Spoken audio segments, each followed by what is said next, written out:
Isa-isa lang.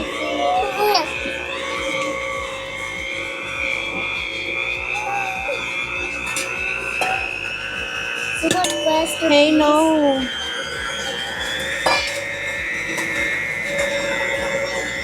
Ayan. Alam nyo, importante na i-prepare nyo agad lahat ng ingredients para wala kayong makalimutan. Ayan. So, lagay na natin yung another egg. So, I'm using large eggs. Yung dough, kasi nagseset siya. Nagseset. Basta, yun.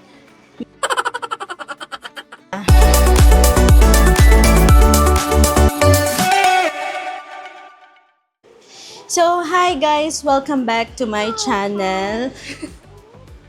So, for today's video, samahan nyo akong mag-bake ng chocolate chip cookies dahil may pa-order tayo tomorrow. Say hi! Hi! Kaya tara na, mag-bake na tayo ng chocolate chip cookies.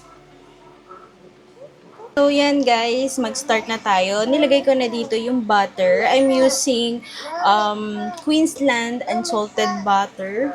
Ano? Gusto mo makita? Ayan. Dito ka. So, ngayon, i-cream na natin siya kasama ang white sugar and brown sugar. Yan. Lagay lang natin sila and then hey, don't touch that.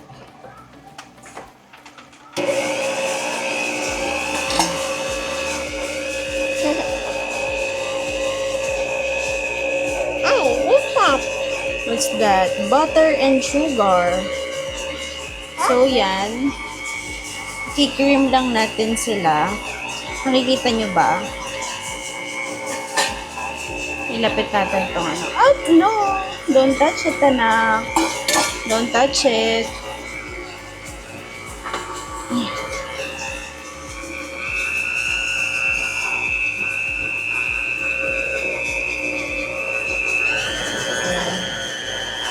High speed na natin.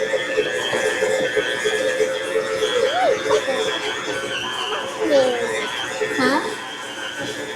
Pag ganito na yung texture niya, ilagay nyo na yung egg. Cookies po. O, tapos, eto, ilagay na natin to. Isa-isa lang.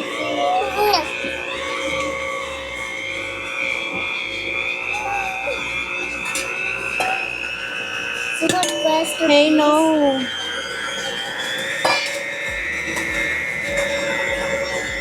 Ayan. Alam nyo, importante na i-prepare nyo agad lahat ng ingredients para wala kayong makalimutan. Ayan. So, lagay na natin yung another egg. So, I'm using large eggs. Bali, 4 yung ginamit ko. And then, of course, anak, baka mahulog ka. Sit down ka kaya dito. Stand ka dito. So, ayan. Antayin lang natin itong i-cream. I-cream lang natin sila. Anak, excuse ako. Ang gulo. So, eto na yung flour natin. So, eto, I'm using Calebo chocolate. I'm using 2 types of chocolate. Dark chocolate and milk chocolate. Ang gulo. Kaya halo natin sila dito sa flour.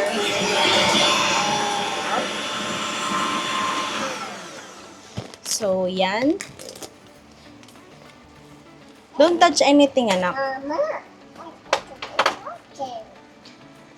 This is milk chocolate. Ito lang, tingin lang yung binibili ko kasi masyadong mahal ang mga chocolate ngayon.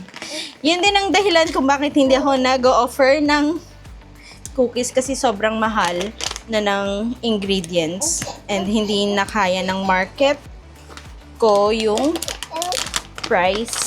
So, kung sino lang talagang may gusto, tapos magpapasadya ng order, yun lang, ina-entertain ko. So, yan. Mix natin. And ito. Lagay na tayo paunti-unti dito.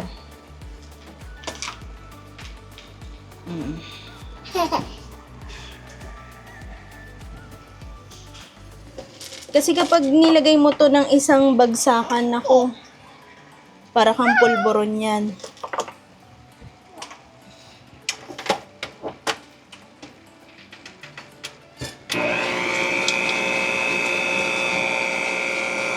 Anak, ang gulo. So, ayan. Mix lang. Cookie, oh. Diyan ka lang.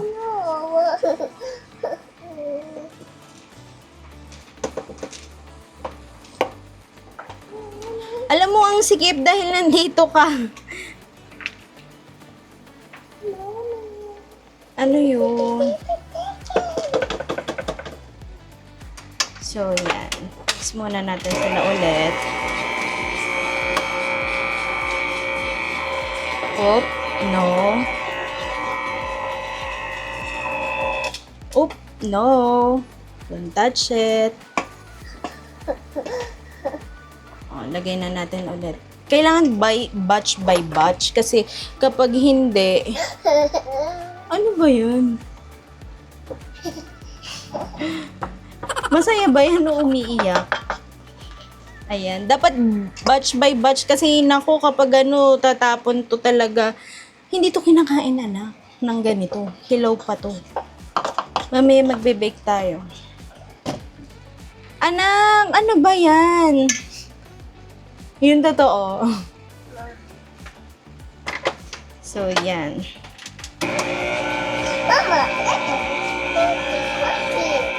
Mix natin. Importante na wag natin siyang ma-overmix. Kasi pag na-overmix siya, nag-spread siya ng todo. Don't touch it. Anak, ano ba? Imbis na matatapos na tayo, tatagal lang tayo dito.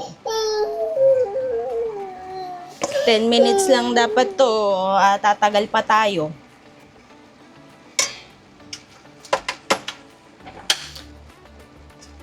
Alam nyo, ganyan din ba yung mga anak nyo, lalo na yung second born?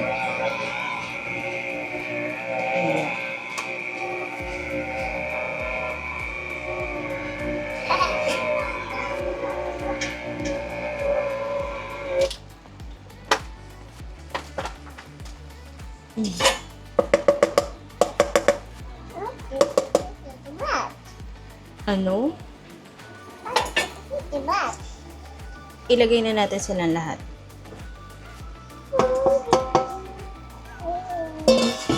Ayan.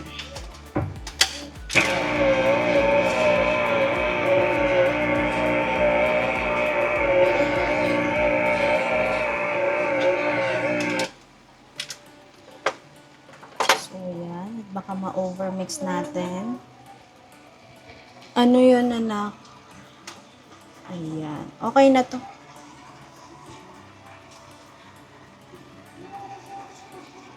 Haluin ko na lang ng kamay ko. Kasi, baka ma-overmix. Papangat lang yung texture. Ang sayang. Ang mahal pa naman ang ingredients. So, eto. Dapat kanina pa ako nito nakalimutan ko dahil alam niyo naman, itong batang kasama ko, napakagulo. Minsan kapag umiyak na siya, wala na akong, yung focus ko, wala na. Nanisin ng anak. Pero kidding aside, basta nagtopak tong anak ko na isa, naku, wala talaga akong natatapos. So, yan. Hindi pa natin to i-bake kasi i-freeze pa natin siya ng 2 hours. Pero, usually, marirecommend ko na dapat overnight nyo siya gawin. Pero kasi, bukas pa naman to. So, may time pa para ma-freeze siya overnight. Mas masarap yung dough kasi nagse-set siya. Nagsuset. Basta yun, mas masarap siya kapag na freeze nyo siya ng overnight. Pero kung talagang nagmamadali na kayo at hindi nyo na mapigilan or talagang rush order siya, pwede naman 2 hours. Basta hindi malambot yung cookie dough mo, then you're good to go. Actually, meron ng temp pang hinahabol dito eh. Pero, syempre, feeling ko pro na ako sa paggawa. Pro! Sa paggawa ng cookies. Ayan. So, yan. Tanggalin natin dito para mahalo nating maigi. So, yan. Ito na yung cookie dough natin. Optional din. Pwede kayo maglagay ng nuts, walnuts. Kaya lang sobrang mahal kasi ng nuts. And wala akong makitang available ngayon. Puro sold out. Kaya chocolate chip. Dapat ano to, double choco walnut cookie. Pero dahil walang walang walnuts sa pinagbibilan ko, sold out, kailangan ko na siya i-prep. Eto na lang. Masarap pa rin naman siya. If you want lang ng may added texture, go! Pero any nuts naman siguro na meron kayo na gusto nyo, pwede. Depende sa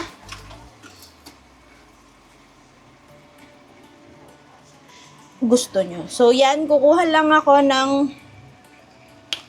cling wrap. I-cling wrap natin sila para tipid tayo sa hugasin. So, yan. Ito, cling wrap.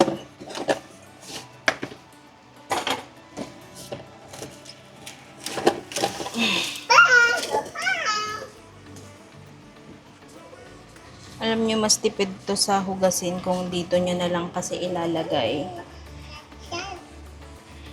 Bibilugin pa natin to mamaya. Ano? Dede? You want dede? Teka na, tapusin lang natin to, anak.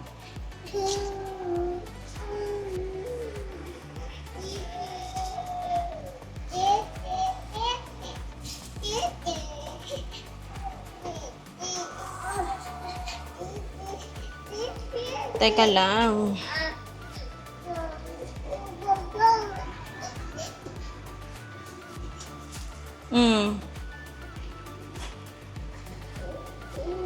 Anak, saglit lang. Okay.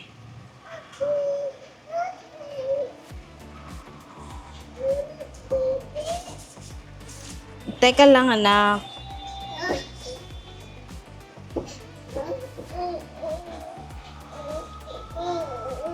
Teka lang.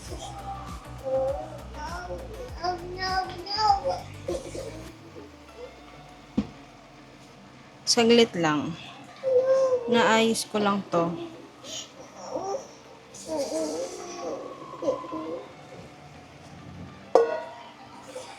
Saglit.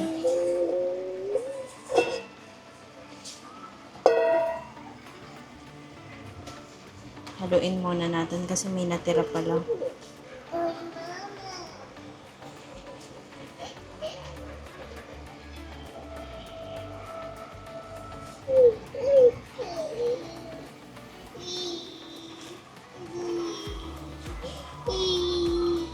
Ano yan?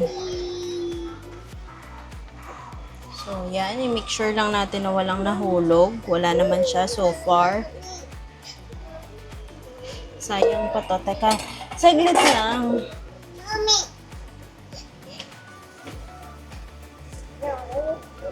Alam mo, tapos na sana kung hindi yung natataranta talaga ako dito dahil sa'yo.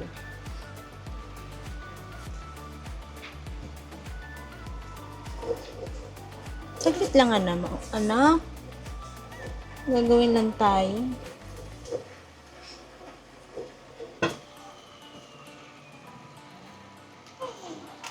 Huy, mahulog ka! Yan. So, okay. Tanggal na tayo nito. Di pa tayo tapos, anak. I-ano natin muna to. Ay.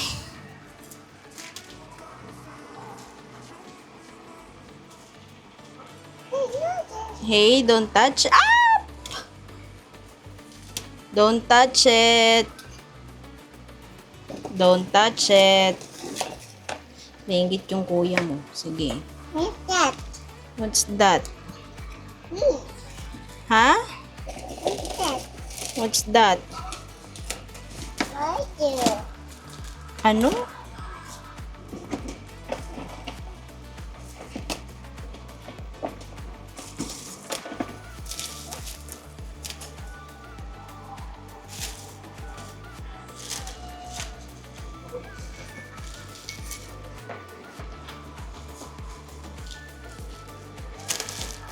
Wow.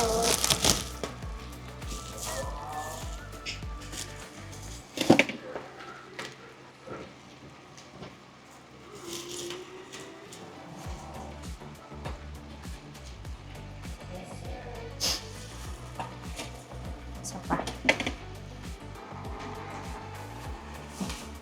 Oop, don't touch it. Oy, don't touch it, I said. So, yan.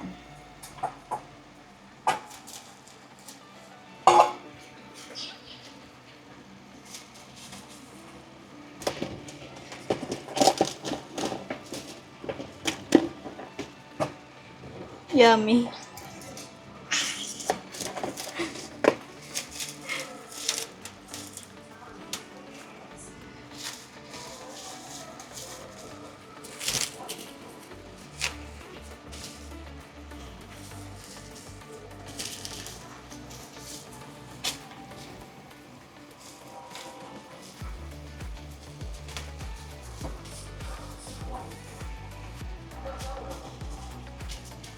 So, yan. Ito na ang ating cookie dough. I-freeze muna natin and babalikan ko kayo.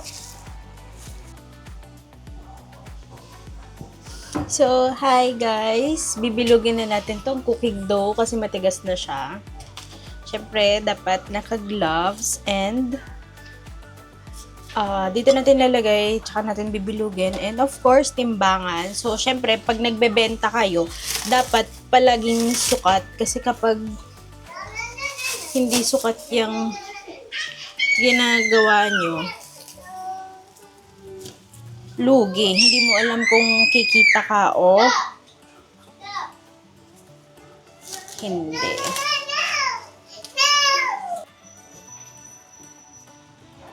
Ayan. Mama. Yes po. I think the cookie.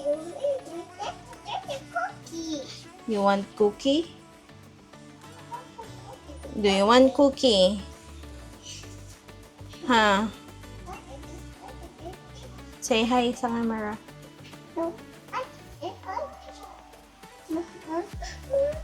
Yes. Gusto mo? Hindi pa luto to, anak. No, no, no, no, no. Let's bake it first. No. Ano na naman? Ano na naman? Ano gusto mo?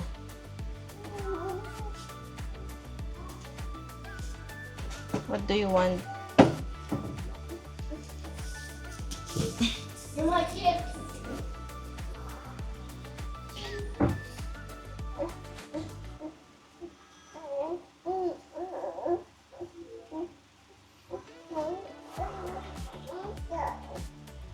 Ano ba gusto mo?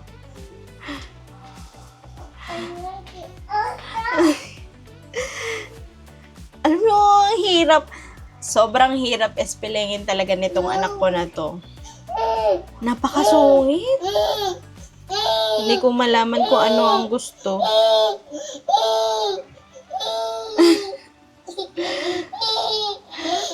You want this one? Hindi nga pwede, nak. Ang mahal naman ng gusto mo. Ang mahal nga ng gusto mo. Anak, huwag ganyan. Done na. Sabi mo kung pwede lang gumalaw ah. Sige. Freezer na muna to ulit. Gusto ko sa'yo yung malingkit, darling. Okay. Freezer muna bago natin i-bake. Asan na ito ka-press?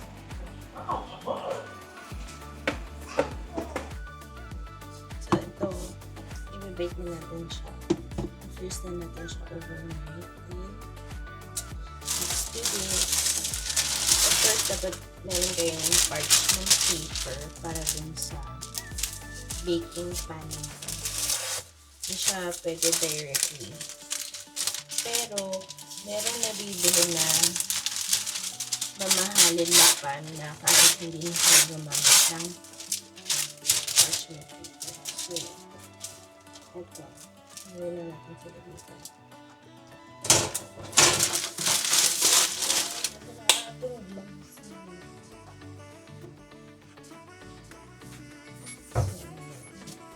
Of course, dapat naka-gloves para siguraduhin malinis ang ating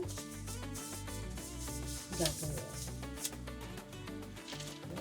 So, this one. So, ano siya?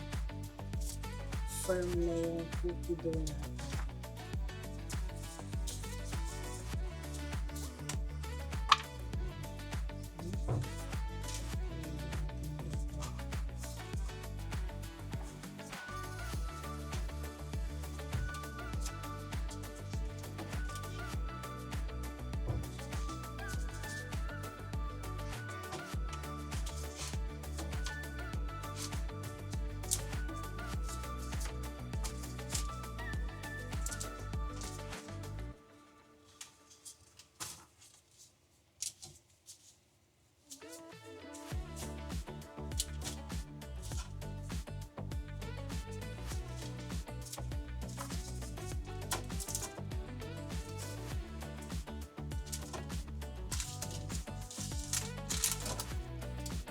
Let's bake this.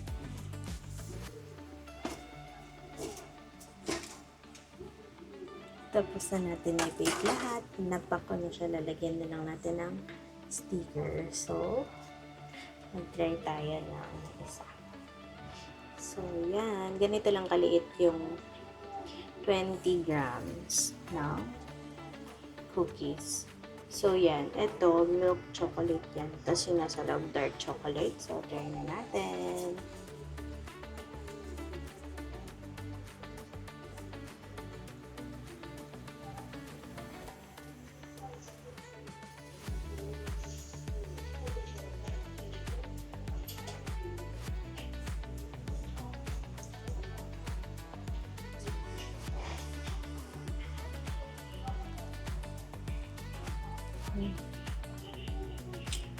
Hindi talaga nagfe-fail tong recipe na to.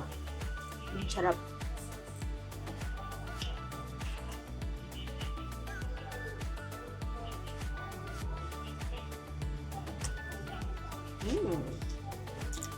So, that's it for today's vlog. Kung nagustuhan nyo, please don't forget to like, share, and subscribe. Bye!